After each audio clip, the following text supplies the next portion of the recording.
Praticamente todos os dias há novas datas para o lançamento de uma vacina contra a Covid-19.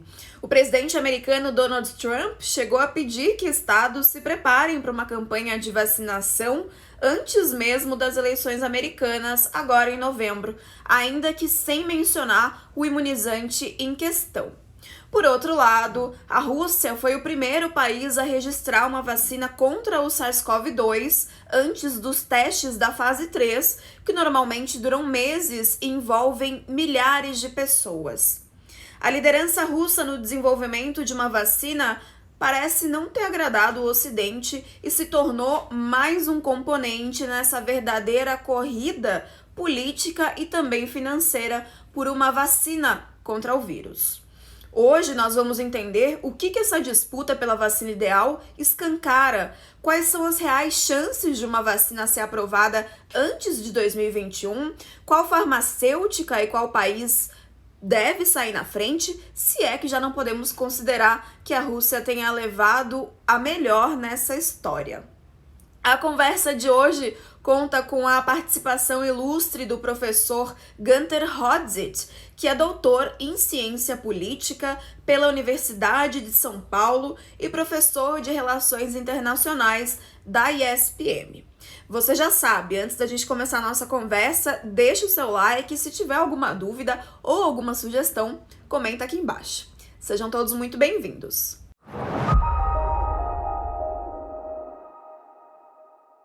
Professor, seja muito bem-vindo. Eu começo te perguntando o que essa corrida pela vacina representa antes de qualquer coisa, né? Ela vai muito além do que uma possibilidade de cura, né? A gente tem aí nessa corrida basicamente 4 projetos que buscam a proeminência pela resposta ao vírus, que é o americano, o chinês, o britânico e o russo. O que essa corrida simboliza para o senhor? E mais, como é que fica a OMS diante disso tudo? Mais uma vez, bem-vindo. Obrigado pelo convite, prazer é meu. Antes de mais nada, né, é uma vacina que qualquer governo gostaria de ter no momento dessa pandemia para proteger sua população e reativar a economia, né, porque a economia funcionando a 50%, 60%, 70%, ou mesmo 80% da sua capacidade não gera o crescimento suficiente para tirar os países da recessão que nós mergulhamos. Então, sem essa vacina, não se consegue retomar o que era, em termos, né, de economia, o que era antes da pandemia. Em segundo lugar, tem essa questão de prestígio. Assim como foi a corrida espacial, né, eu tenho comparado muito isso, a corrida, porque qual a necessidade de se colocar primeiro um homem no espaço? É para poder dizer, né, fazer a propaganda, como foi na época da Guerra Fria, que o meu sistema, né, o socialista e o capitalista, né, o meu sistema é melhor do que o outro. Então havia essa competição e há essa competição hoje. Muitas pessoas esquecem que, na verdade, apesar de sermos, né, um mundo efetivamente capitalista global, há uma competição por diferentes modelos de capitalismo. Então, há essa concorrência. E, terceiro, eu diria que é conseguir mercado, né? Porque, por mais que se tenha discutido, principalmente no âmbito da OMS, Organização Mundial da Saúde, a necessidade de você ter a doação dessa tecnologia para conseguir se vacinar, principalmente as populações dos países mais pobres, que os governos não têm e não vão ter condição de comprar a vacina, você tem um grande mercado potencial no mundo, principalmente no mundo desenvolvido. Então, há essa grande concorrência e que aí tem a grande questão da OMS. Ela é um fórum consultivo. Todos os organismos internacionais, que na verdade são organismos intergovernamentais, ou seja, são criados pelos governos para discutir temas específicos, Organização Mundial da Saúde, assim como temos Organização Mundial do Comércio e Conselho de Segurança das Nações Unidas, você tem um fórum criado pelos governos para discutir especificamente. Portanto, a OMS não tem poder de decisão. Por que que eu citei esses dois, OMS e, OMC e Conselho de Segurança? Porque são os únicos dois órgãos internacionais que têm poder decisivo, ou seja, têm o poder de mandar nos estados, e aquele governo que não obedecer estaria cometendo, né, um ato ilegítimo. A OMS não, é um fórum de discussão e de troca de informações. Por isso, é um órgão consultivo e o máximo que ela pode fazer é servir, né, como muitos já vêm discutindo há alguns anos, como um centro de alerta global para pandemias, mas também como conselheiro de o que fazer em casos de doenças, sejam pandêmicas ou não. Agora, puxando um pouquinho esse fio sobre a OMS, na opinião do senhor, o órgão agiu de forma correta até o momento? Olha, essa é uma grande complicação, gera um grande debate, aí envolve questões políticas, ideológicas, tem hoje essa grande disputa por narrativa, se ela efetivamente está sendo neutra ou não, se está dando preferência para algum governo ou não, mas esse é um grande problema. Ela é um órgão intergovernamental com representantes dos governos e que ela está sob pressão. Ela está pressionada por todos os governos.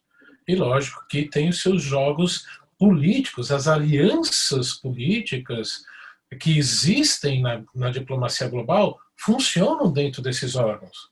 Portanto, sim, você tem as disputas de que está ou não está favorecendo. E, efetivamente, se os governos estão contribuindo efetivamente como deveriam fazer, ou se estão sonegando informações, isso faz parte da, infelizmente, né, principalmente em caso de, né, saúde pública, nessa situação de pandemia, é parte da diplomacia global.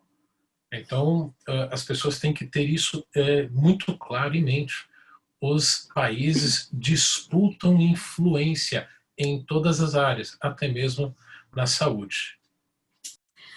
Pois é, e a gente tem assistido quase que diariamente o presidente americano Donald Trump anunciar novas datas, sempre mais, cada vez mais cedo, né, de uma nova vacina, e ele inclusive pediu aos estados americanos que se preparem para uma campanha de vacinação antes mesmo das eleições americanas. No caso específico dos Estados Unidos, uma vacina pode influenciar o resultado das eleições? Como é que isso fica? Olha, é muito difícil dizer se vai poder influenciar ou não. Até porque, né, esses últimos dias teve o lançamento, né, do livro do Bob Woodward, aquele mesmo jornalista que desvendou e lançou para o mundo, principalmente para a política americana, o caso de Watergate, que levou à renúncia, né, do ex-presidente Richard Nixon. Então, ele é um jornalista muito respeitado e que gravou entrevistas com o presidente Trump e publicou esse livro. Aí vem a grande discussão, porque justamente nesse momento há disputas aí de narrativa se ele estaria tentando influenciar a eleição em favor, né, do candidato democrata Joe Biden ou não. Então, esse anúncio, na verdade, né, as falas que o presidente Trump vem fazendo já faz algumas semanas de que vamos ter a vacina, vai ser logo logo, vai ser no fim do ano, vai ser antes da eleição. Isso é uma forma do presidente tentar garantir a sua reeleição, porque ele está correndo sérios riscos de não ser reeleito. Em tempos recentes, foram pouquíssimos presidentes que não foram reeleitos, né, para um segundo mandato. Então, um dos grandes motivos é justamente a pandemia, pelo desemprego que causou e pelo as críticas que ele vem, né, sofrendo por como ele tem lidado com a pandemia. Então, é uma tentativa dele de, né, contrabalançar esses argumentos. Agora, diante de tantos outros problemas que os Estados Unidos têm vivido, como, por exemplo, a questão racial, a violência que isso tem gerado, são vários temas que estão envolvidos nessa eleição e que, portanto, achar que começar uma vacinação, mesmo que seja, né, por poucos casos, né, antes da eleição, vai influenciar? Eu acredito que não, tá? Porque até a gente precisa entender muito bem aqui no Brasil que o voto lá não é obrigatório e é durante a semana. Então as pessoas ganham por hora trabalhada. Se não trabalhou uma hora, ele não vai receber, a pessoa não recebe essa hora não trabalhada. Então, tomar a decisão de ir votar ou não envolve tudo isso. E, portanto, também tem toda a questão, né, do voto pelo correio, se vai. Ou seja, é uma das eleições mais disputadas e conturbadas, eu diria, nas últimas décadas dos Estados Unidos. Uma única questão rever essa eleição, eu não acredito. Pois é, são muitas as questões, né, que podem influenciar isso. Agora, esses dias eu estava até lendo alguns estudos e algumas falas de chineses dizendo que os Estados Unidos não teria aí a tecnologia suficiente para uma vacina. Isso é factível, na opinião do senhor? Eu não acho que seja, porque você tem aí diversas empresas americanas do setor farmacêutico pesquisando e são, né, essas empresas estão nos grupos das maiores farmacêuticas, né, globais, e você tem, como eu disse antes, um mercado potencial muito grande. Porque não podemos esquecer que nos Estados Unidos, por exemplo, não tem o SUS, não tem um sistema único de saúde. Portanto, tem todo, inclusive, um debate de como se vai fazer essa vacinação em massa. Porque não vai ser o governo federal, serão os governos estaduais, mas os governos estaduais também não têm os seus próprios sistemas estaduais de saúde. Então, como é que vai ser esse processo? Portanto, faz parte, né, eu acredito muito essa fala, né, do governo chinês de parte dessa disputa que China e Estados Unidos têm hoje em vários âmbitos, inclusive no comercial, e principalmente, né, no setor militar, por exemplo, no Mar do Sul da China, dentro desse contexto, né, de disputa global entre China e Estados Unidos. Mas que elas, né, as empresas americanas estão no páreo para conseguir desenvolver suas próprias vacinas, elas estão sim. Bom, a gente teve aí a Rússia registrando oficialmente a primeira vacina do mundo. Alexander Ginsburg, chefe do Instituto de Pesquisa de Epidemiologia e Microbiologia Gamaleya, em Moscou, disse ao jornal Russian Times que a vacina russa não foi feita do zero e que a experiência de trabalho em vacinas para Ebola e para MERS tornou possível lançar um medicamento muito mais rápido do que o mundo inteiro esperava. Ele disse, abre aspas, toda uma geração de biotécnicos, virologistas e imunologistas está há mais de 20 anos desenvolvendo essa tecnologia usada para lançar essa vacina com pelo menos 6 outras drogas. Isso pode ser levado em conta, professor? Sim. Desde a época da União Soviética, né, e Rússia, a partir de 1992, investe muito pesadamente em ciência básica, em todas as áreas. Até por como eu falei, dentro da então Guerra Fria, nessa disputa de qual sistema socialista ou capitalista produzia melhor conhecimento.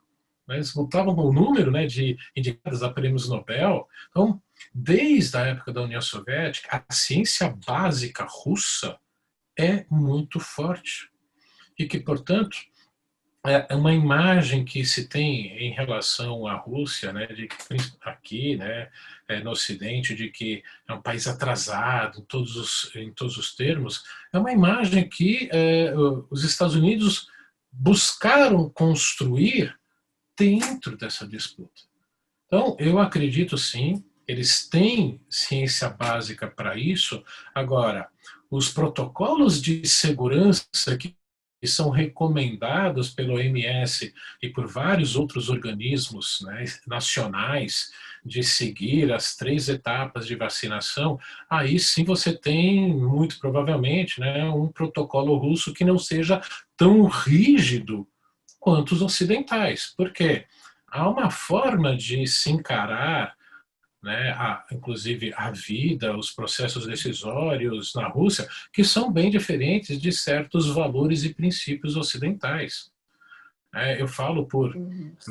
por exemplo, em termos de segurança, dentro da doutrina de segurança nacional russa, se um russo já for feito, por exemplo, prisioneiro, prisioneiro, não, desculpa, sequestrado, eles de antemão já consideram essa pessoa morta. Se conseguirem resgatá-lo, sai ganhando. Se não, no resgate morreu, faz parte do processo. Então, há modos diferentes de se encarar esses processos entre a lógica russa e a lógica ocidental. Então, eu vejo assim um sistema um pouco mais, vamos dizer, flexível em relação aos parâmetros ocidentais. Agora, suponhamos que essa vacina seja de fato eficaz contra o vírus. O Ocidente não vai reconhecer isso tão cedo, será? Olha, eu acredito que vários governos não vão reconhecer, ou seja, vão buscar dar diversas justificativas para, inclusive, não comprar essa vacina. Principalmente governos europeus, por questões de segurança, por não confiarem nesses padrões considerados não tão rígidos por parte, dos europeus e ocidentais como um todo, assim como até mesmo por parte do governo americano, que vem também nos Estados Unidos por parte dos democratas, de acusar o presidente Trump de ter feito um conluio na eleição de 2016 para ele ser eleito e não a candidata Hillary Clinton. Então, eu acho muito difícil governos ocidentais, principalmente no mundo desenvolvido, comprar essa vacina. Agora, mesmo aqui na América Latina, ou mesmo o governo do Paraná, que está desenvolvendo, junto com o governo russo, aceitou fazer a fase 3 aqui junto, aqui no Paraná, podem comprar. Até porque esses entes, numa federação como aqui o Brasil, os entes estaduais têm autonomia para isso. Assim como aqui o governo de São Paulo está desenvolvendo a vacina junto com uma empresa chinesa, se contrapondo aos interesses do governo federal, que está jogando tudo na vacina de Oxford, da britânica. Então, há uma disputa política por trás disso, como a gente já conversou. Pois é, falando também no Brasil, né, o ministro da Saúde, General Pazuello, disse que uma campanha de vacinação pode começar ainda não, em janeiro do próximo ano. As falas, inclusive, se assemelham muito à do presidente americano Donald Trump, né? Sendo realista e levando em consideração que um grupo de países ricos que representa 13% da população mundial já comprou mais de metade das doses das vacinas prometidas por esses laboratórios, quando que uma vacinação pode acontecer efetivamente aqui no Brasil? Quais são as chances disso acontecer no próximo ano?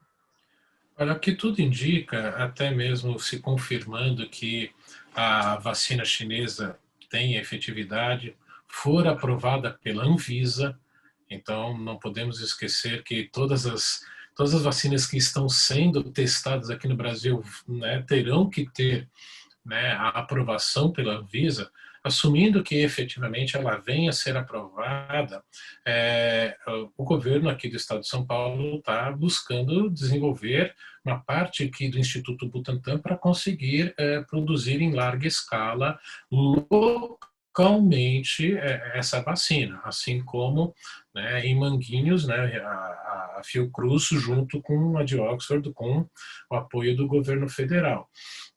Então, tendo essa capacidade de produzir aqui, localmente, no Brasil, as vacinas, e aí coloco no plural, mas no caso específico a vacina chinesa, primeiro vai ter que ver essa disputa. Será que o governo federal vai querer utilizar a vacina chinesa ou vai esperar a de Oxford, em que está apoiando? Mesmo que comece a produção aqui, acho que pode-se até começar em janeiro, início do ano, a vacinação, mas provavelmente os primeiros a receberem essas vacinas são aqueles ligados à área de saúde em primeiro lugar. Como se diz, eles estão na linha de frente, né, para combater o coronavírus e são justamente aqueles que estão participando, né, nessa primeira lote de testes, são aqueles que são os voluntários para testar, porque eles estão numa situação muito mais provável de contaminação do que o restante da população. Então, começam por eles. São essenciais para a gente conseguir superar, né, essa pandemia. Depois, acredito que venham os órgãos de segurança pública, polícias, bombeiros. Acredito, numa terceira fase aí, as pessoas do grupo de risco, mais idosas, os mais jovens, e por último serem aquela faixa etária que corre menos risco, né, entre algumas aspas, ficariam para uma última fase. Então, não vejo uma vacinação em massa para toda a população brasileira na primeira metade do ano que vem. Eu vejo em etapas e que devem durar aí provavelmente alguns meses de 2021. E onde é que o Brasil se situa nessa disputa, nessa corrida pela vacina? É possível dizer? Virou um grande laboratório, ainda aqui desenfreada, que diminuíram os casos, né, nas últimas semanas, mas comparado com vários outros países, tá uma disseminação em larga escala e por isso mesmo se tornou, né, propício para isso. Em segundo lugar, justamente por sermos uma federação em que, né, os governadores têm essa autonomia, não depender exclusivamente do governo central, no caso nosso aqui, governo federal, há a possibilidade, portanto, de se estabelecer parcerias com vários governadores. Então, como, né, a gente já conversou, tem a Fiocruz no âmbito do governo federal com a vacina de Oxford, você tem aqui em São Paulo com a chinesa, você tem Paraná com a russa e outros também estão vindo para cá, e portanto a gente tem essa disputa global retratada aqui no Brasil. E por isso mesmo, o Brasil tá dentro desse jogo das grandes potências que buscam a sua influência em nível global, porque com certeza o governo chinês vai buscar utilizar essa vacina para aumentar a sua influência junto a outros países, principalmente os países mais pobres, e que vai provavelmente fazer doação dessas vacinas. E como, né, já é de conhecimento popular, quando o governo decide, né, o governo chinês decide produzir alguma coisa, produz do dia para a noite, como nós vimos no início da pandemia, a construção de hospitais gigantescos em questão de 10 dias. Então, esse é um lado em que o regime né, chinês tem uma vantagem. Eu acredito sim que vai conseguir produzir em grande escala, inclusive, primeiro, para vacinar a sua população e até mesmo para doar para países mais pobres, nessa busca por influência internacional. Agora, suponhamos que determinada vacina saia na frente, determinado país saia na frente. Economicamente, levando em consideração, né, que a gente tem aí pelo menos 6 vacinas em fases mais adiantadas, como o senhor bem disse. Economicamente, o que isso representaria? Bom, representa, lógico que lucro para as empresas particulares que conseguirem vender no mercado, porque há diferentes lógicas. Como, por exemplo, na Europa, os países têm sistema de saúde pública universal mesmo, e que, consequentemente, os governos vão adquirir essas vacinas para uma vacinação em massa de um sistema público. Nos Estados Unidos, eu, pelo menos até agora, não li nada de como se pretende fazer essa vacinação em massa. E os laboratórios, com certeza, vão separar doses para vender no mercado. São empresas particulares. São empresas, principalmente, né, no caso das americanas, que têm ações em bolsa de valores. Portanto, se elas conseguirem lucrar mais, dão um retorno maior para os acionistas, que é a lógica do capitalismo americano. E que, portanto, podemos esperar, sim, que essas empresas vendam no mercado as suas vacinas. E eu até vejo, sim, que no Brasil também tenhamos isso. Vamos começar a ter essa vacinação, né, pública através ou do governo federal, né, Ministério da Saúde, ou governos estaduais, mas também empresas vendendo, laboratórios vendendo, para justamente aquele grupo que não está, né, na linha de frente, não é grupo de risco, ou não quer esperar e que tenha o potencial financeiro para comprar, essas empresas também vão colocar, e vocês podem ter certeza, isso vai gerar um debate muito grande, que estaria se desviando vacinas para uma, né, vacinação em massa para vender e a empresa ter lucro. Se é uma empresa privada, esse é o objetivo da empresa, ter lucro. Então eu vejo isso muito mais acontecendo nos Estados Unidos, mas é até mesmo na Europa, mas eu não descarto que isso venha a acontecer também no Brasil. Então, uma certa disputa aí se os laboratórios vão poder vender no mercado ou não essas vacinas. Eu acho que aqui vamos ter esse debate. Ótimo, professor. Muito obrigada pela conversa. Seja sempre muito bem-vindo aqui ao TC. Eu que agradeço o convite. Um ótimo dia para o senhor. Tchau, tchau. Você também. Tchau, tchau.